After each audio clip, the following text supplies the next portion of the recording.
Hello বন্ধুরা, good afternoon. তো তোমরা সবাই কেমন আছো? আশা করি সবাই ভালো আছো। আর আমরাও এখন মোটামুটি আছি। আর হ্যাঁ, দিচ্ছি তো। Very good.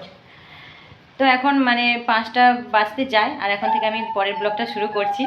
আর মেয়েকে স্কুল থেকে নিয়ে এসে ওকে মানে ডাবের জল দিলাম, ও আর আমি দুজনেই খেলাম। আর তোমাদের দাদাভাই তো চলে গেল, ওর এখন নাইট ডিউটি, তোমাদের আগের ব্লগে বলেছি। মানে একদম আর ভালো লাগছে না, 1 মাস কী করে কাটবে সেটাই ভাবছি। আর তো যে ছেলেটা মানে বাড়ি যাচ্ছে সেও 1 মাস পরে আসবে, 1 মাসের ছুটি নিয়ে যাচ্ছে। তো এইভাবেই দিনগুলো কাটবে 1 মাস। আর রোজ তো মেয়ে এরকম বলতে থাকে, বাবা তোমাকে যেতে হবে না, তুমি সকালে কাজ করবে, এরকম বলে। তো আজকে যে চলে যাচ্ছে ছেড়ে দিন না, ও বলছে তুমি কোথায় যাচ্ছ, এরকম বলছে আর কি।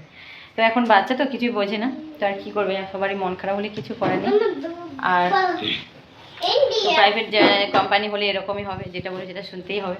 তো তার মধ্যে দেখো, সকালে মেয়েকে স্কুলে দিয়ে আসার পরে আমরা মার্কেটে গিয়েছিলাম। তো গিয়ে ওকে, ওর তো মানে আজকে মানে পরীক্ষা যেহেতু কাল থেকে শুরু হয়েছে, আর আজকেও পরীক্ষা ছিল, সকালে উঠতে চাইছিল না। আমি বললাম মাম্মা তুমি তাড়াতাড়ি উঠে স্কুলে পরীক্ষা দিয়ে আসো, তোমার জন্য সারপ্রাইজ থাকবে।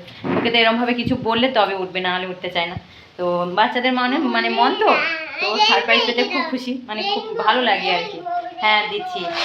তো সেই কারণে ওকে স্কুল থেকে মানে দেওয়ার পরে আমরা মার্কেটে গিয়েছিলাম, মানে ওর জন্য ডাব নেবো বলে। কয়েকদিন ওকে ডাব খাবো, সেটা হয়তো গরম হয়ে গেছে জানি না, তো অনেকদিন ওকে মানে ডাব দেবো বলে। ঠিক আছে, দেখো পাচ্ছিলাম না। আর যেহেতু এখানে ওয়েদারটা ঠান্ডা ঠান্ডা না, এখন আর সেরকম ডাব দোকান বসে না। তো মার্কেটে গিয়ে চারিদিকে খুঁজলাম, ডাব পাচ্ছি না। ফিরে যখন রিটার্ন বাড়ি আসছি, রাস্তার মানে সাইডে একজন বয়স্ক মহিলা নিয়ে বসেছিল আর কি। তো ওখান থেকে নিয়ে এসে ওকে স্কুলে থেকে নিয়ে আসার পরে দুজনে খেলাম।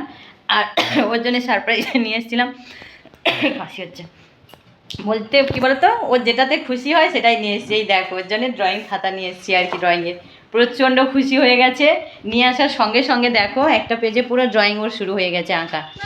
হ্যাঁ, মানে এতটা খুশি হয়েছে না, মানে কি বলবো। তো ওর যেগুলোতে খুশি হয় সেটাই মানে খুশি রাখা ভালো। তো আর অন্য কিছুই না, ওর জন্য মানে দোকান মার্কেটে গেলাম, গিয়ে কিছু ওর জন্য মানে ফল নেবো আর কি। আপেলও খেতে পছন্দ করে, সব শেষ হয়ে যাচ্ছিলো, তো মানে শেষ হয়ে গেছিলো আর কি। তাই বললাম যে চলো, আর ওর জন্য একটু আপেল আর কিছু কলা আর এইসব খাবার নিয়ে নিতে গিয়ে মানে সুপার মার্কেটে ঢুকেছি, দেখলাম ড্রয়িং মানে দেখলাম আর কি, তো ওর জন্য নিলাম। আমি বললাম মেয়েটা খুব খুশি হবে। তো এসেই ভীষণ সারপ্রাইজ পেয়ে গেছে, ওকে তো দেখাচ্ছিলাম না। আমি বললাম মামা তুমি চোখ বন্ধ করো, তোমাকে সারপ্রাইজ দেবে। তো ওই জন্য ড্রয়িংয়ের খাতা নিয়েছি, ওর খাবার কিছু জিনিসগুলো আর কি, কেলগস বলো, অ্যাপেল বলো, একটু ফ্রুটি দিয়ে নিয়ে এসেছিলাম, জেলিগুলো। আর তারপরে ও কিশমিশ, কাজু বা এগুলো খেতে খুব পছন্দ করে। হ্যাঁ,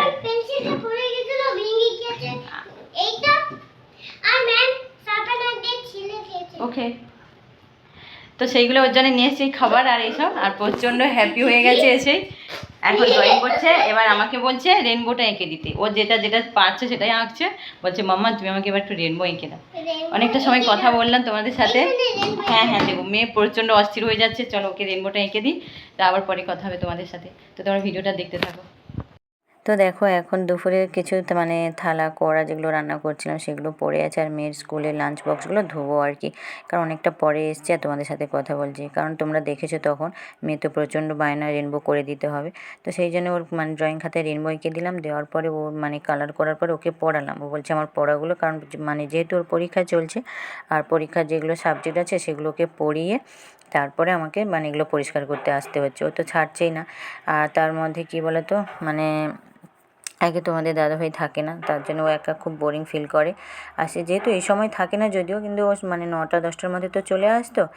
আর তারপরে মানে এখনও বুঝতে পারছে না, আর এসছিলো, এসে আবার চলে গেছে। তো সেইটা নিয়েও একটু মানে হয়ে আছে আর কি, একটু চিন্তিত হয়ে আছে। তো বলছে তুমি আমার কাছে বসো এরকম। তো ওর কাছে অনেকটা সময় বসলাম, মানে ওকে একটু সময় দিলাম, বুঝিয়ে কথা বলে ওকে ড্রয়িংয়ে মানে এঁকে দিলাম। তো তারপরে ও মানে পড়াগুলো করে নেওয়ার পরে আমি এসেছি এগুলো পরিষ্কার করতে। আর যেহেতু একটু দেরি করে রান্না বসানো হয়, আর তোমাদের দাদাভাই একটু দেরি করেও খেতে আসে, কিন্তু তার মধ্যে এই মেয়েটাকে তো আগে খাইয়ে ঘুম পাড়াতে হবে। তো সেই জন্য একটু তাড়াহুড়ো করি, কিন্তু সেটা কখন মানে কীভাবে যে সময়গুলো চলে যায় না, বুঝতেই পারি না। আর এদিকে আমি দেখেছো মেয়ে টেডিগুলো নিয়ে এরমভাবে বসেছিল, আমি যদি ওর কাছে না বসি ও লিখতে চায় না। তো সেই কারণে আগে কাজ ফেলে রেখে আগে ওর কাজগুলো, পড়াশোনা সবগুলো স্টেপ রেডি করে তারপরে আমি কাজ করি বাকি কাজ। তো দেখো, তারপরে অনেকটা রাতে আমি রান্না বসাবো, রেডি করছি, আর এদিকে ও হচ্ছে ড্রয়িং করতে মানে করছে আর কি, কালার করছে। আর ও আমাকে বলেছিল যে মাম্মা তুমি আমাকে পরে বোর্ডগুলো এঁকে দাও। তো আমি সব থালা বাসন পরিষ্কার করে সব কিছু রেডি করে আর তারপরে ওকে এইগুলো এঁকে দিয়েছিলাম, চেরি বলো অ্যাপেল বলো বোর্ড যেরকম পেরেছি। আর সেইগুলো ও এখন মানে কালার করে আর কোন কোন কী জিনিস সেগুলো ওর নাম লিখছে, বোর্ড বলো চেরি অ্যাপেল ওগুলো স্পেলিংগুলো লিখে নিচ্ছে আর কি। এই দেখো। আর মানে এখানে সত্যিকারে বলতে কোথাও আমি তেমন মানে ড্রয়িংয়ের ক্লাস কোথায় হচ্ছে তাও পাচ্ছি না খুঁজে। ওর যে মানে ন্যাকটা না সেটা এখন যেহেতু আছে, এখন এই সময়টা দিলে ও খুব ভালো হ্যাবিট হয়ে যাবে। প্রচণ্ড যেটা দেখে না ও নিজের মতো করে আঁকতে শুরু করে দেয়, খুব ভালো লাগে। তো ওদিকে এখন কালার করছে আর আমি এদিকে তোমাদের বললাম সব রেডি করে রেখেছিলাম, এবার রান্না করব। আর রাতে করছি মানে চিংড়ি মাছে একটু কারি বানাবো, সব কিছু একসাথে মানে পেস্ট করে মানে ম্যারিনেট করে রেখে দিচ্ছি, দিয়ে রান্নাটা করবো। আর মেয়ে চিংড়ি খেতে খুব ভালোবাসে, আর চিংড়ি তেমন পাওয়া যায় না এখানে, তো এই সপ্তাহে পেয়েছিল বলে তোমাদের দাদাভাই নিয়ে এসছে। আর রাতে ওর জন্যে চিংড়ি করছি, কারণ দুপুরে তো খায় না, নিরামিষই খায়। আর সেই জন্য রাতে বিশেষ করে প্রত্যেক দিন রাতে আমরা মাছ করি, দুপুরে যদি নাও হয় আমরা রাতে মাছটা করার চেষ্টা করি, যাতে ওরও খেতে ভালো লাগে। কারণ সবসময় তো আর নিরামিষ খেতে খেতে আর মানে কোনো কিছুই খাবে না, মাছ বলো মাংস বলো। তো দেখো এদিকে আমার সবটা রেডি হয়ে গেছে, মানে যা যা মশলা লাগে আলু পেঁয়াজ দিয়েছি, তারপরে চিংড়ি মাছ ছিল আর পেঁয়াজটা একটু ভালোভাবে থেতো করে নিয়েছি, আদা রসুন দিয়েছি, লঙ্কার গুঁড়ো হলুদ গুঁড়ো লবণ টমেটো সব কিছু যা যা লাগে সবটাই মানে মেখে নিয়েছি, নিয়ে একসাথে রেখে তারপরে আমি তরকারিটা করে নিচ্ছি। আর তেলে দেখেছো ফোড়ন শুকনো লঙ্কা দারচিনি এলাচ লবঙ্গ আর দিয়েছি একটু জিরে, গোটা জিরে। তো এটাই দিয়ে ফোড়ন করে আমি মানে সবটাই যেভাবে ম্যারিনেট করে রেখেছিলাম সবটাই দিয়ে দিলাম। আর এভাবে খেতে খুব ভালো লাগে, আমরাও বিশেষ করে এভাবেই মানে তৈরি করে খাই। আর যেহেতু দুপুরের মানে রান্না যে হয়েছিল না, ডাল সবজি সবটাই আছে, তো সেই জন্য এটা একদম মানে কষা কষাই রান্না করব আর কি। তো বেশি জল দেবো না কোনো কিছুই, আর হালকা জল দিয়ে মানে সিদ্ধ করবো, সেই জন্যে ভালোভাবে কষিয়ে নিচ্ছি আর কি। কারণ যেহেতু চিংড়িটা কাঁচা সেটা একটু ভালোভাবে মানে সেদ্ধ হয়ে যাবে আর মানে মশলার সাথে ভালোভাবে ভাজাটাও হয়ে যাবে, তো সেই জন্যে ঢাকা দিয়ে দিয়ে তৈরি করে নিচ্ছি আর কি। আর কি বলো তো, আমার যেহেতু চিংড়ি খাওয়া বারণ, আমার অ্যালার্জির প্রবলেম আছে, মানে চিকেন চিংড়ি বলো আর মানে কি বলো তো বেগুন আর ডাস্ট আর কি মানে আরও একটা কিছু জিনিস ছিল ভুলে গেছি, তো 4-5টা, হ্যাঁ চকলেটের যা যা যাবতীয় চকলেট ক্যাডবেরি যা কিছু সেগুলো খাওয়া বারণ। তো এই জন্যে না চিংড়িটা খুব মানে কম নিয়ে আসতো, মেয়ের জন্য জাস্ট নিয়ে আসতো, কিন্তু এইবার কিন্তু অনেকটাই বেশি একটু কম দাম পেয়েছে, বেশি করে নিয়ে চলে এসেছে। তো সেভাবে রান্না করছি, কিন্তু আমি খাবো না। আর কি বলো তো, যদি আমি কোনো দিন খেয়ে থাকি না যেগুলো আমার বারণ, তো সেগুলো খেয়ে মানে নিলেই কী হয় পরের দিনই বা মানে সঙ্গে সঙ্গে কিছু বোঝা যায় না, পরের দিন থেকে খুব ইচিংয়ের প্রবলেম হয়, পুরো গায়ে হাতে ফুলে যায়। তো এইভাবে দেখো আমার রান্না কমপ্লিট, আর এখন 10:30টার মতো বাজে, অনেকটাই মানে রাত হয়ে গেছে আর কি, বেলা বলছি রাত। আর তোমাদের দাদাভাই 10টার দিকে এসেছিলো, খাওয়া দাওয়া করে মানে বেরিয়ে যাচ্ছে আর কি। তাই দেখো মেয়েও থাকছে না, ও নিচেই চলে এসছে, বলছে মাম্মা নিচে চলো। মানে ও যে দিনের বেলা যে মানে টাটা বাই বাই করতো না, সেই জিনিসটা অভ্যাসটা থেকে গেছে। তো সেই কারণে মেয়ে বলছে মাম্মা তুমি নিচে চলো, আমি হাই ফাই করবো, তো সেই জন্য মেয়েকে নিচে নিয়ে আসলাম। এই দেখো মেয়ে এত রাত্রে তার বাবাকে আবার মানে হাই ফাই করতে আসলো, মন একদম তার ঠিক থাকছে না রাত্রিবেলা, তো মেয়ে সারাদিন যাই থাকুক, রাত্রে যদি পাপা না থাকে পাশে খুব মন খারাপ হয়ে যায়। বলে বাবা বলছে কি আমার সারপ্রাইজটা নিয়ে আসবে, আবার ওর সারপ্রাইজ চাই। ঠিক আছে চলো, হ্যাঁ অবশ্যই কালকে তোমার সারপ্রাইজ আসবে, তো চলো উপরে যাই। গুড মর্নিং বন্ধুরা, তো তোমরা সবাই কেমন আছো? আর আমরাও মোটামুটি আছি। আর এটা হচ্ছে সকালে, রাত্রে আর ভিডিও করিনি, ও পড়ে এসে খুব মন খারাপ করছিল, তো সেই কারণে ওকে তাড়াতাড়ি করে ঘুম পাড়িয়ে দিয়েছিল।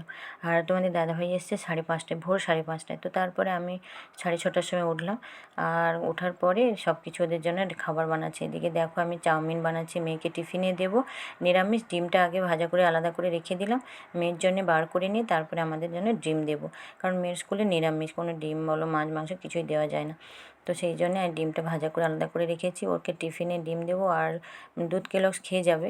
তো চলো সবটাই রেডি করে মেয়েকে স্কুলে দিয়ে আসি, তো আবার পরে কথা হচ্ছে তোমাদের সাথে, তো তোমরা ভিডিওটা দেখতে থাকো। তো দেখো বাড়িতে এসে অনেক কাজ ছিল, থালা বাসন সব কিছু যারা পড়েছিল সবাই খেয়ে নিয়েছিলাম, সেগুলো পরিষ্কার করে, জামা কাপড় কিছু ছিল সেগুলো পরিষ্কার করে রান্না বসিয়ে দিয়েছি। তো একদিকে টক রান্না করছি আর একদিকে রান্না হবে মানে কুমড়ো ডাঁটার তরকারি, তো খেতে খুব ভালো লাগে, তো মনে হয় যেন রোজ খেতে ইচ্ছে করে। তো আর এদিকে সেই জন্য কেটে নিলাম, আর এই দুটোই রান্না করব। আর এটা দেখো লেবু, এই লেবু দিয়ে আমরা টক বানাবো। তো চলো রান্না বান্না করে নিই। তো দেখো আমরা এখন রেডি হয়ে নিয়েছি, মেয়েকে স্কুলে থেকে নিয়ে আসবো আর ওর জন্য সারপ্রাইজটাও নিতে হবে, কারণ ও বলে বলে গেছি মানে স্কুলে যাওয়ার সময় যে আমার সারপ্রাইজটা কখন আসবে। আমি বলেছি আর যেহেতু আজকে ওর পরীক্ষা শেষ হয়ে যাবে তো সেই জন্য বলেছি যে তুমি তোমার সারপ্রাইজ পেয়ে যাবে স্কুল থেকে আসলে। তো সেই জন্য ওর জন্য একটা জিনিস অর্ডার দিয়েছিলাম আর সেটা তোমাদের দেখাবো নিয়ে আসার পরে। তো চলো এখন মেয়েকে নিয়ে আসি, তো নিয়ে আসার পরে তোমাদের সবটাই দেখাবো। আর ও সারপ্রাইজ পেতে প্রচণ্ড খুশি হয়, তো সেই জন্যে কী করলাম মানে ওকে স্কুল থেকে নিয়ে এখন তোমাদের দাদাভাইদের কোম্পানিতে আসলাম, কারণ ও কোম্পানির মানে ঠিকানাটা দেওয়া ছিল। তো ওখানে জিনিসটা আগের দিনই এসছে আর নিয়ে আসা হয়নি, আর নাইটে থাকে তো চলে আসে আর মনে থাকে না। তো সেই জন্য বললাম যে মেয়েকে নিয়ে এসে সোজা ওই অফিস থেকে জিনিসটা নিয়ে বাড়ি ফিরবো। তো সেইভাবে আমরা বাড়ি ফিরেছি। আর এদিকে দেখো আর তোমাদের দাদাভাই ওই যেরকম নাইটে যাবে বিকেলে 5টার দিকে বেরোবে, তো সেই জন্যে মেয়েকে নিয়ে এসে বসলো আর একটু পেয়ারা কেটে দিলাম যে তুমি খেয়ে নাও, খেয়ে দিয়ে তারপরে যাবে। আর মেয়ে তো অস্থির, বাবা মাম্মা আমার সারপ্রাইজটা কেটে দাও, মানে ও অস্থির মানে থাকতেই পারছে না। তো এদিকে খাচ্ছে আর তোমাদের দাদাভাইকে বললাম যে ঠিক আছে তুমি একটু কেটে দেখাও আর আমি তোমাদেরকে দেখাচ্ছি আর কি। আর ও ও নিজেই এটা পছন্দ করেছিল, মানে একটা কার্টুন দেখে ও মানে দেখছিল আর সেটাই মানে এখানে এই খেলনাটা অ্যাড ছিল আর কি ওই কার্টুনের মধ্যে, তো সেটাই দেখে ও বলছিল যে মাম্মা আমি এটা নেব। তো সেই জন্যে ওকে মানে কিনে দিলাম আর কি। আর ওকে সারপ্রাইজটা দেবো আগে থেকে বলিনি, ও মানে ভেবেছিল যে আমরা অর্ডার দিইনি। তো তারপরে বলেছি তুমি পরীক্ষা শেষ হয়ে গেলে তুমি ওই দিনই তোমার সারপ্রাইজটা পেয়ে যাবে। তো এটা হচ্ছে স্টারলিং ব্লক। তো খুব ভালো জিনিস, এগুলো দিয়ে বিভিন্ন ধরনের তোমরা শেপস বানাতে পারো, সাইকেল বলো, ডল বলো, সার্কেল, হার্ট, তো বিভিন্ন ধরনের শেপস এখানে আছে লেখা, কাগজ একটা দিয়েছে। তো সেটার মধ্যে কীভাবে কীরকম বানাতে হবে এইগুলোর মধ্যে সব মানে তৈরি করতে হবে। তো খুব সুন্দর লাগছে আর মেয়ে তো ভীষণ খুশি হয়ে গেছে। তো তোমরা দেখেছো মেয়ের জন্য আজকে সারপ্রাইজ নিয়ে এসেছি, তো খুব খুশি হয়ে গেছে, তাই তো? খুব খুশি। হ্যাঁ হ্যাঁ। আর তোমাদের দাদাভাইও চলে গেল অফিসে, মানে আসতে চাইছিলাম না, তুমি চলো, ও যেহেতু সব মানে অনেকটা মানে দেরিতে আসে, আমি বললাম দেরিতে যখন আসো দেরিতে তোমাকে যেতে হবে, আর মানে প্রচুর কাজ থাকে। তো তা বললাম যে একটু চলো, একটু মানে খাওয়া দাওয়া অনেকক্ষণ করে নিয়েছি অনেকক্ষণ আগে, তো বললাম একটু পেয়ারা কেটে দিই আর একটু খেয়ে তারপরে যাবে। তো এসেছিলো, আমি বললাম সারাদিন তো চলে যাও, মেয়ে তো আমি যেহেতু সকালে থাকি তোমার সাথে থাকলাম, কিন্তু মেয়ে তো আর তোমাকে পাচ্ছে না, আর ও যেহেতু স্কুলে ছেড়ে দিয়ে যে চলে যাচ্ছ রাতে মানে দুপুরে মানে দুপুরে না রাতে ওই মানে 8 ঘন্টার জন্য যে খেতে আসে ওইটুকু সময় মেয়ে পাচ্ছে, আর রাতে তো ঘুমিয়ে পড়ে, আর ও মার ওর বাবা আসে মানে একদম ভোরে আসে, তার 2-3 ঘন্টার পর মেয়ে ঘুম থেকে উঠে পড়ে, তো সেইভাবে আবার স্কুল চলে যায়। আমরা তোমাকে আর কতটুকু সময় পাচ্ছে, তারপরে বিশেষ করে এই যে 1 মাস তোমাদের দাদাভাই নাইট করবে, এই 1 মাস মেয়েও তোমাকে পেলো না, তারপরে তোমার মানে 1 মাস নাইট যেহেতু শেষ হয়ে যাবে আমরা তখন বাড়ি যাবো, মানে আমাদের টিকিট হয়ে আছে বাড়ি যাবো। তো এরকমই ব্যাপার, তো বললাম যে একটু চলো মেয়ের সাথে একটু সময় দেবে তারপরে তুমি কাজে যাবে। তো বলে এসেছিলো আর বসে ওর সারপ্রাইজটা খুললো, ও খুব খুশি, ওর নিজেই পছন্দ করেছিল মাম্মা এটা আমি নেবো, বাবাকেও বলেছিল যেটা তুমি অর্ডার করো, তো অর্ডার করেছিলাম। আর ওকে আমি বলেছিলাম যে তুমি যেদিন পরীক্ষা শেষ করবে সেদিনই তোমার সারপ্রাইজ চলে আসবে। তো সেই জন্য ওর আজই পরীক্ষা শেষও হয়ে গেছে আর সারপ্রাইজ গিফটটাও চলে এসেছে, প্রচণ্ড খুশি হয়েছে। আর বাচ্চাদের মানে টিভি ফোন থেকে মানে যতটা দূরে রাখা যায় এইসব অ্যাক্টিভিটিসগুলো দিলে খুব ভালো, ওদের মনটা ওদিকেই থাকবে। তো সেই জন্য আমরা চেষ্টা করি যত কিছু মানে চোখে পড়ে আমাদের অ্যাক্টিভিটিস বাচ্চাদের সেগুলোকে এনে দিই। আর ও সত্যি অনেকটা মানে ফোন বলো টিভি হলো অতটাও দেখতে চায় না, ওই মানে সকালে যেহেতু মানে স্কুলে পাঠানোর সময় খুব মানে জেদ করে, তো ঘুম থেকে উঠতে চায় না, তখন কী করে একটু মানে ব্রাশ করে যে খাইয়ে পাঠাবো ওই মানে 10 মিনিট ওকে একটু ফোনটা দিই, ওই দেখে মানে খেয়ে দিয়ে স্কুলে পাঠিয়ে দিই, এরপরে আর ফোন দেখে না। তো কার্টুন দেখারও সময় পায় না, বাড়িতে এসে খেলাধুলো তারপরে পড়াশুনো এরকমই আছে, তারপর ওর খেলাধুলো করতে লেগে গেল, তো এরকমই ব্যাপার। তো ঠিক আছে চলো, ওদের মধ্যে দিয়ে আমাদেরকে আনন্দ থাকতে হবে। আর যতই মন খারাপ মানে ওর বাবা নাইট করছে, তো যতই নাইট করে রাত মানে সকালে থাকলে না ঘুমটা ঠিক মানে হয় না, ঘুমোবে মানে ঘুমোচ্ছে ফোনে বারবার ফোন করছে এরকম ফোন করলে আর মানে ওর তো আর ঠিকঠাক ঘুম হয় না, মানে এটা কোথায় সেটা কই এই সব নানা রকমের জিনিস ওকে ফোন করছে। আর নাইট করে আর কেউ যদি না ঘুমোতে পারে সারাক্ষণ ফোন ধরতে ধরতে ঘুমটাই ভেঙে যায়, এরকমই আর কি। তো 1 মাস পর্যন্ত শরীরে প্রবলেম চলে আসবে, কী হবে সেটাই ভাবছি। তো ঠিক আছে চলো, আর অনেকটা সময় তোমাদের সাথে কথা বললাম, শেয়ার করলাম। তো ভিডিওটা তাহলে আজকের মতো এই পর্যন্ত। আর মেয়ের সাথে আমি একটু অ্যাক্টিভিটিস করি ওর সাথে, তো দুজনেই খুব মজা করি। যেহেতু ওর পরীক্ষা শেষ হয়ে গেছে আজকে ওর জন্য ছুটি, আমি বলে দিয়েছি যে আজকে তোমাকে আমি পড়ার কথা বলবো না, তুমি একটু আজকে খেলাধুলো করো। তো ঠিক আছে চলো, তো তোমরা সেই ভালো থাকো, সুস্থ থাকো, আনন্দে থাকো, সাবধানে থাকো, পরে নতুন একটা ব্লগে অবশ্যই কথা হবে। তো আজকের মতো এই পর্যন্ত, টাটা।